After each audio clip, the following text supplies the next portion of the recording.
Iko Nini. So kuna hii post nilicheki na hii post ilikuwa from Gitobu Imanyara. Na Gitobu Imanyara aliandika Ruto's cybercrime law is foolish political war against Kenyans.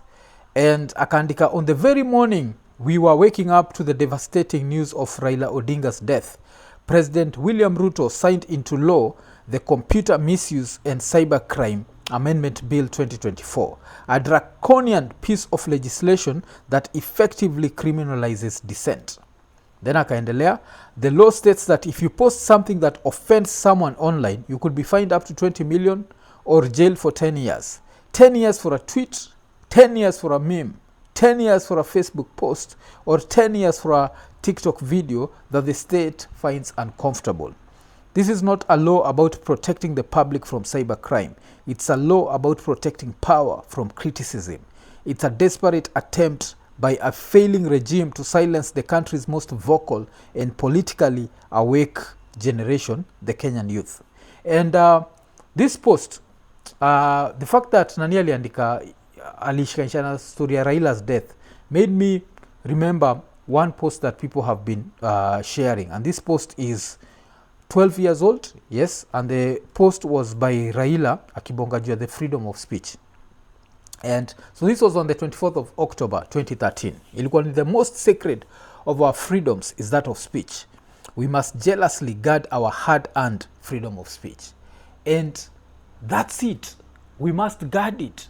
And I don't understand why Ruto feels like he can take this away from us. Because he can't. We can't go back. I think as Kenyans, we've come from so far. I always look at other countries.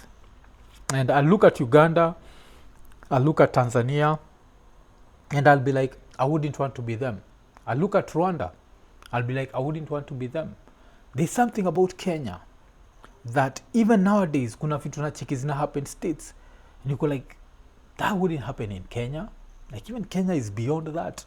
Like majuzi na kumbuka nikicheki vile people who criticized Trump wameenda up wakiwa prosecuted. And I'm here seated in a third world country telling myself that can't happen in Kenya. Like that's how much tumeendelea. And now for the president to think that he can take us back is actually funny. But now, another thing that hii story inaonyesha ni there's another post that nilicheki kuna boy anaitwa Adungosi Iko alibaki amepost. Because don't forget, Ruto assented to this bill on the same morning that he learned that Raila had died. So we have to ask ourselves, was he afraid of assenting to the bill when Raila was alive? Because Raila stood for the freedom of expression. Ama, is he so confident that since Raila is gone, no one is going to stand up to him? I don't know. But kuna post nilicheki ya boy anaitwa Adungosi Iko aliandika. And alikuwa ameandika, there's a Swahili saying that goes, mti mkuu ukianguka, wana wa ndege huyumbayumba. Then akaendelea, I'm going to give both the maana ya kijuu and the maana ya kindani. Then akasema, the literal meaning of this proverb is that when a great tree falls, the bird hatchlings are left disoriented. Continued, the first way I'll apply this is in the context of our relationship as citizens with the regime.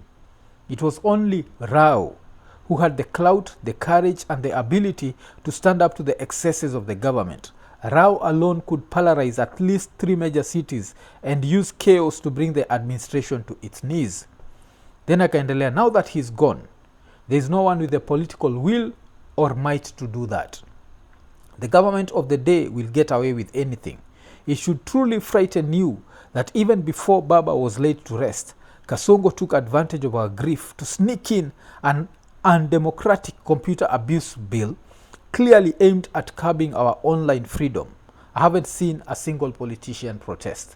This is interesting. Like I saw all the speeches yesterday and no one has protested. Tomorrow we expect the lawyers to start fighting it. But what about the legislators? Because they're the ones who are supposed to be like, you know what, this is bullshit. This is not what we signed up for. We cannot take away the freedom of expression. But then Adungosi akabaki ameendelea, I want to assure you that with Baba gone, Kasongo is coming for us. And we are exposed. Even when Baba worked with him, he managed to restrain Kasongo's worst instincts. not only by offering him assurance and stability, but also by acting as a deterrent. Now Kasongo will feel vulnerable, and that sense of vulnerability will breed paranoia, pushing him to clamp down on our freedoms. Then akaendelea, let me tell you folks, I might not like Gachagua, but we are going to need him. The enemy of my enemy is my friend. Gachagua is currently the only one with the courage, the will, and the backing to stand up to Kasongo. Then akaendelea, we will also need the defiance of Gen Z more than ever, otherwise we'll be crushed like an ant under a boot. You never really miss something until it's gone. And Kenyans, even those who hated Baba for no apparent reason, are soon going to find out. Baba's presence, even when he did nothing, was a deterrent to the regime's excesses. Every government had to calculate with him in mind, but now they don't. So now the question is, are we going to let the freedom of speech go? The freedom of expression go? And I actually don't understand. Like, sometimes I feel like Ruto wakes up and asks himself, how do I make my life harder? How do I make myself to be more hated than I ever was hated? And he comes up with these ideas. Because if you are to ask me, there was no need. Number one, your Cybercrimes Act. Number two, change rules za freehold. Kenyans are so poor that for you to think that because someone has land next to some urban center, now all of a sudden he needs to pay land fees, a lot of Kenyans can't afford that. So this is something that I'll keep asking myself, like, why is he doing this? Why does he feel like he needs to do this? And on top of that, I'll have to go back and ask myself, why sign it before, on the same day that Raila died? Were you trying to tell us that freedom of expression dies with Raila? Is that what we're trying to do? Because I actually don't know. And talking about freedom of expression gives us the ability to be able to criticize something or criticize someone. And it's very important. And freedom of expression is the sort of thing that's so important that we are gonna enjoy. Like, I'll enjoy if you want to criticize me, wanaonaga wase kwa zile za mwaf delete comment flani. I don't delete any comments. Ukienda hizo zote utazipata. Kim Jong-un, what, bullshit zitakuwa hapo. Because that's how much I respect freedom of speech. And with that in mind, kuna msali kwa nanuliza like, mwaf, saizi, why in hindsight are you showing Raila love? And I think one of the things naeza sema ni is because he would have expected me to criticize the things that I think he did wrong. That's why, like, I shared that message that I sent to Winnie, and in the message I asked, does your father know what he means to people? Because that's what he meant. He meant freedom of speech. He meant freedom of expression. And with that, we could criticize him. Do I think, even in Vile Mededi, do I think that a few things ODM could have done right? Vile nimekuwa criticize ODM? Yes. I don't think characters like Akina Ongondowere should have had ODM seats. Najua, that's something that I'll always say. Do I think that Akina Obado? I don't think Akina Obado represent the best of the best. Nikiangalia specifically Luo Nyanza. I remember majuzi kila mtu alikuwa ananitag na Ojienda, where Ojienda, even kwa funeral ya Raila, bought a cow and put his name on it. Everyone took a cow to that funeral. Nichiketa Maraga, I think, took 2 bulls, didn't write the name Maraga, but Ojienda put his name on it. And do you know why we can criticize that? Because we have freedom of expression. And this is the thing that Ruto now wants to take away from us, and we can't allow it. Unajua, like, right now you can just wake up and be like, this post offended me, now you want 20 million shillings? Or do you know how easy it's going to be for these corrupt politicians to end up as billionaires? 20 million shillings is so much money that if you are to sue 50 people, unasue 50 people, and what's going to happen? You have 1 billion shillings. So, and like, I don't know, like, every time I think that this president is at least learning a few things, he ends up just showing me that he's learning nothing. So now let's wait and see what happens. But another thing that happened, of course, on Saturday ilikuwa ni ama on Sunday, that is when Raila was being given the send off, ilikuwa stories za ODM. Na ikikam to stories za ODM, what's happening is you have this guy, you have Sifuna and you have ODM. And with Sifuna nakuaga like for a very long time amekuwa kilook ni kama iko stuck between a rock and a hard place. And now Raila's death is going to be interesting because Sifuna, a lot of people feel like Sifuna is with the people, and as Sifuna is with the people, who's ODM with? ODM on the other hand feel like this guy, now that Raila is not there to protect him, it's time to get rid of him. And if they get rid of him, what's going to happen? Is the party going to go down and end up disintegrating? Because now there's not the glue that used to hold the party together, because Raila was the glue that held the party together. I think a lot of people who maybe even didn't love the individuals in the party walikuwa napenda Raila as a person, and they stuck with that party. So now that he's not there, what's going to happen? So wacha tusikize speech ya Sifuna, because Sifuna ali bring up story ya 2027, and 2027 is a very tricky affair for ODM, because one side is let's support Ruto and stay within the government, that's the safe play, and the other side ni Iko Nini, let's go kaende. Wacha tusikize. Niseme ya kwamba vile Reverend Wesonga ametuambia hapa, baba alikuwa anasikiza wananchi, na mimi nataka kuencourage wanachama wa ODM, sisi viongozi sasa tunyamaze kidogo, tusikie nyinyi mnasema nini. Nyinyi mtuambie mnataka tufanye nini na chama cha baba Raila Odinga. Namaliza nikisema baba Raila Odinga alizungumza wazi mbele ya nchi nzima tarehe 22 mwezi uliopita mbele ya hawa wabunge katika hoteli ya Agile pale Nairobi. So hapa ni ile place I think Raila last month alibaki amebonga jia the fact that ODM would also have its own presidential candidate, and there's no decision that's been made on that. And one thing that happened is, of course, akina Mbadi, akina Wandai, they want to downplay that and say that the decision had been made, and the decision is to support Ruto till 2032. So this is what anaitwa Sifuna was insinuating. Baba aliongea kwa kinywa chake mwenyewe, na waomba viongozi msiingize maneno kwa mdomo ya mtu ambaye amelala. Alisema yeye mwenyewe, akasema kama chama lazima tujiandae kwa ajili ya uchaguzi wa mwaka 2027. Na wale ambao wanaeneza mambo mengine hapa, baba alisema who has told you? Who has told you? Who has told you? Kwa hivyo sisi tutafuata the last standing instruction ya baba ambaye alitoa chini ya siku 23 ambazo zimepita kabla afariki.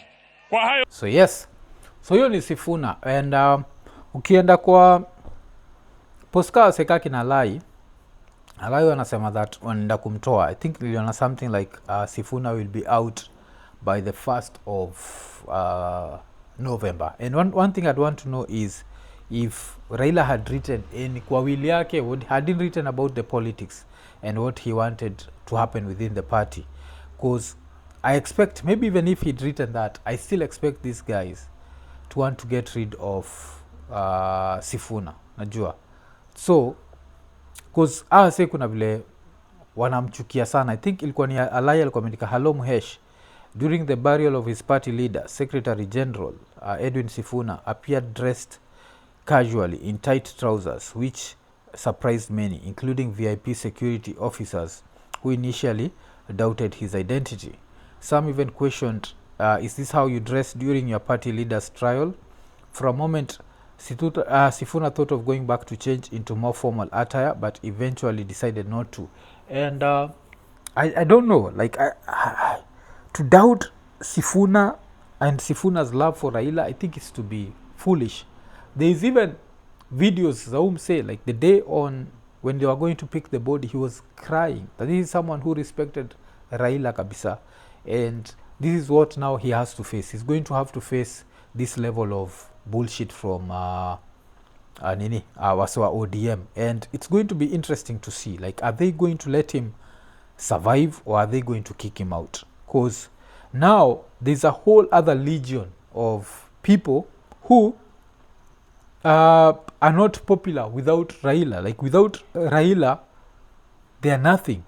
This guy started making a name for himself, so to a certain level he still has some popularity post Raila, although there are people who people keep saying who ameisha, who I don't necessarily believe ameisha. If you are to ask me if what's his name, if you were to ask me if Junet is gone, I don't think so. I think Junet will survive even post Raila. But to say that Sifuna, of course, the Nairobi Senator seat is going to be interesting. But I actually think if there's someone who can do it, it's Sifuna. Yes, Sifuna can actually end up capturing that Senate seat, even as an independent. That's how much we know Sifuna. And it's going to be interesting how these people now will try and use Raila's name to fight Sifuna.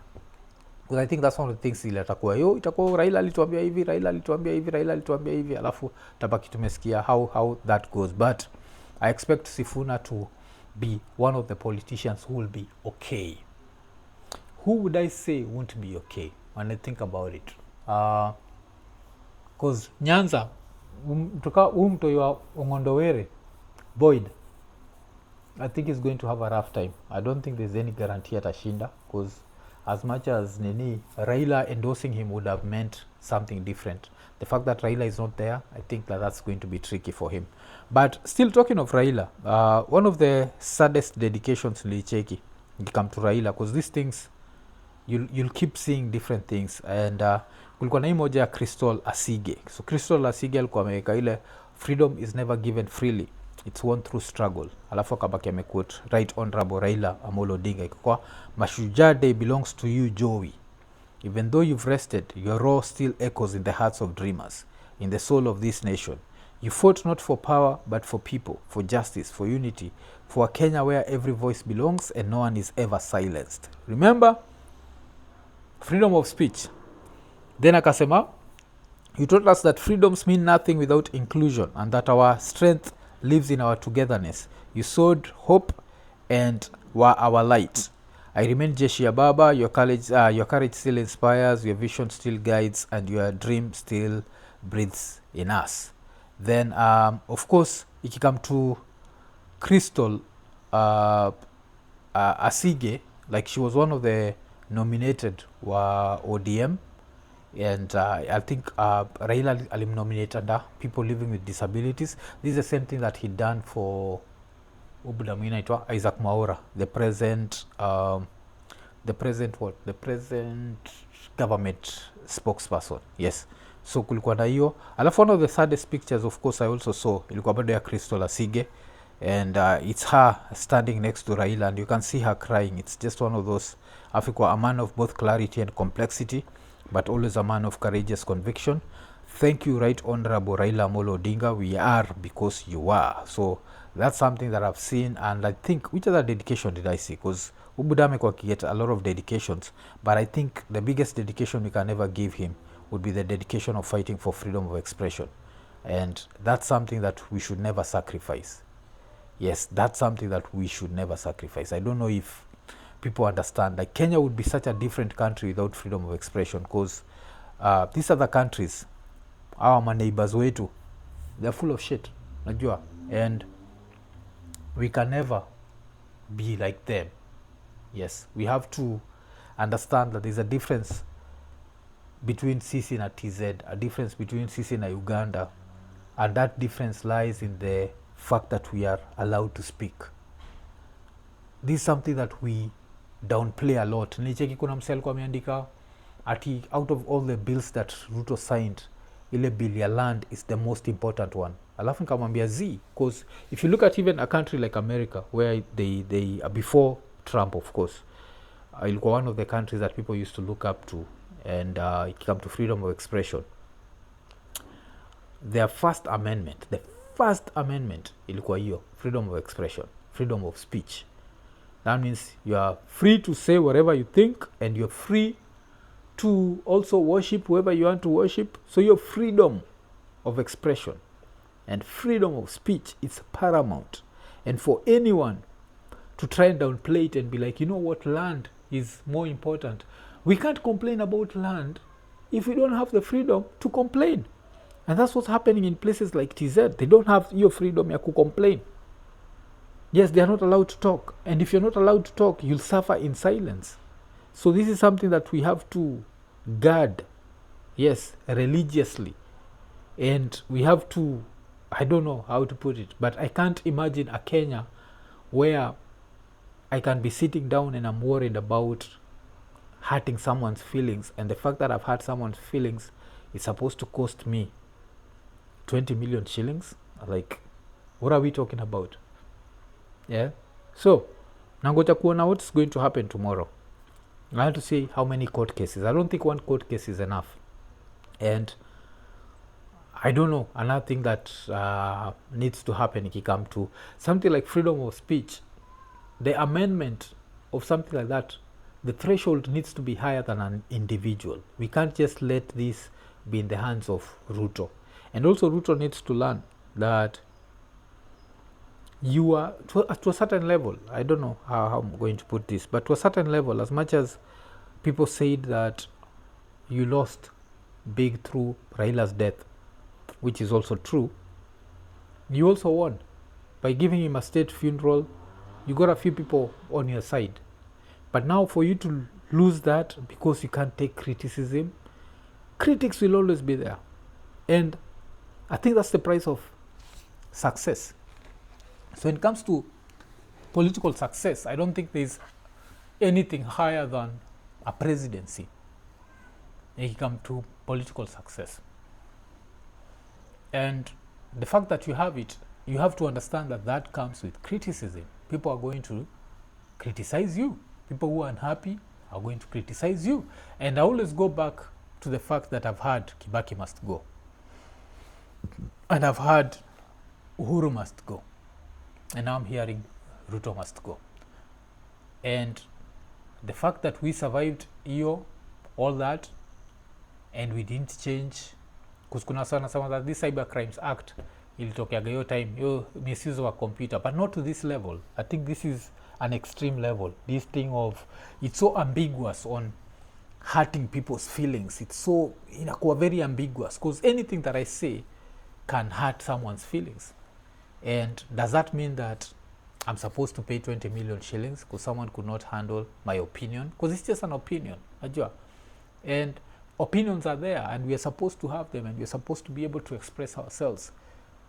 So, I don't know. Let me see what's going to happen. Let me see if the politicians are going to put any sort of like pushback in come to his story. But I want to understand them. Do they, other politicians know? Because kuna time nilikuwa nasema sometimes I feel like they're not ambitious enough. Because if you support these bills, the bills that curtail your freedom of expression, how then are you supposed to criticize the president? Because if the bill is so ambiguous that it just says, if you offend, people get offended by a lot of stuff, as I keep saying. And we have to hold the president to a higher standard than ourselves. Me mpaka leo mlicheki vile nilibonga na Itumbi, I talked about the fact that I'd been blocked by the president. I was blocked by the president a long time ago. I don't know if nowadays he blocks people, but I was blocked when he was still the deputy president. So I'm one of those people who, from day one, I never thought Ruto was the right guy, najua. And that's why for a very long time wasalikuwa najua, like unanijua gani kisema that one of the statements that I hate the most is when people say all politicians are the same. Not all politicians are the same. Politicians are different, and they stand for very different things. And the minute that you lump them up all into one box and say they're all the same is the minute you mess up. And then when you mess up, you want other people to help you clean up. And life doesn't work that way. Sometimes you have to live with your decisions. Me mpaka leo nakuwa blocked na your account, because from day one I could read through the, you can never convince me through church tears. Yeah, nah, that never works on me. You can never convince me through God and through all that. That never works on me. But now we have a situation where Samoei is the president, and also with that I'm also someone who's known to deal with reality. And so the reality is, even when people are criticizing me, ile time nilisema Ruto won't leave office at least until 2027 if we come out to vote.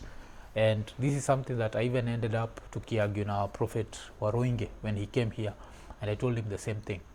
And something that's gotten me into trouble still pia, because nimekuwa nikiambia wase that just because you do not like a president does not mean that that's reason enough for them to leave office. And you know why I've been saying all that? I've been saying all that because I have freedom of speech. And I always say that I'm selfish. And how selfish am I? I'm so selfish that I know that the only reason that Iko Nini as a podcast exists is because there's freedom of speech in Kenya. The minute that freedom of speech leaves Kenya, this podcast will have to go. And self-interest is something that's very important. And personally, I'll always guard my self-interests. And I'll always vote for my self-interests. And this is the reason why sometimes I laugh. Because why do I laugh? Because Kenyans are known to vote against their own self-interests. Yes. We choose the worst amongst us. We choose vultures. We are like, here is someone who can help, and here is someone who will steal. We'll choose the person who's stealing, and then we'll blame everyone. Me on the other side, I'll always look at stuff. I'm like, okay, sawa mufanyaga podcast. Since mufanya podcast, watu watanitukana. Umbwa, Mavi, Kim Jong-un, what else nimesikia? Kehe, what the fuck have I heard? I think nimesikia nito Jaruo. What else? I've heard all this shit. So that's freedom of speech. But with that, I have a job. Kutakuwa na ile time ya umeniita Kehe, nataka 20 million. Then I don't have a job. Which one is better for me? To have a job, or to have to pursue this 20 million through a court process? I'll always choose the job, and the job comes with freedom of speech. So that's why, like, this thing called freedom of speech, we have to guard it. And it's the only reason that we can complain about all the other 8 bills that were signed. So the bill about freehold, the bill about privatization. Do you know why we can complain about privatization? Yeah, tunaweza complain about Kenya Pipeline Company. We can complain about KICC being sold. We can complain about anything that they are trying to privatize. It's because we have freedom of expression. So we have to understand that the freedom to speak, the freedom to express yourself is paramount to everything else. Because in other countries, you're not allowed to speak. So, utaona vitu zina happen. New taxes zimekam, quiet. New land, quiet. Privatization, quiet. So yes, if you're wondering why these cyber crimes, because we have to understand that right now, the easiest way to disseminate free speech is through the internet. It's through TikTok, it's through X, Twitter, it's through Facebook, it's through Instagram, it's through YouTube. So, because it's on the internet, that's why this Cyber Crimes Act. There's a reason why hakujali juu ya placards. Unza print your placards. How far are the placards going to go? You have to distribute them. And it's easier to get you. But if you come to internet, anyone can talk. Kunza kwa na Mkenya, yuko kwa Bush, Russia na fight. And he can tweet what they think. Kuna Mkenya yuko Kenya who can tweet. A Kenyan in Britain, Australia, a Kenyan in South Africa. We can all talk about what's happening in Kenya. And that's because we have the freedom of expression. And I don't know if I should say it's ironic, but what will we remember 15th of October 2025 with? Will we remember it for the death of Raila, or for the death of freedom of speech? And with that in mind, that is it safe to say that on 15th of October 2025, Raila Odinga died, and then a few minutes later, the freedom of speech died? So the question is, was he the only one guarding our freedom of speech? Ama sisi wote tunaweza igada? That's the question we have to ask ourselves. and we start asking that tomorrow. Iko Nini.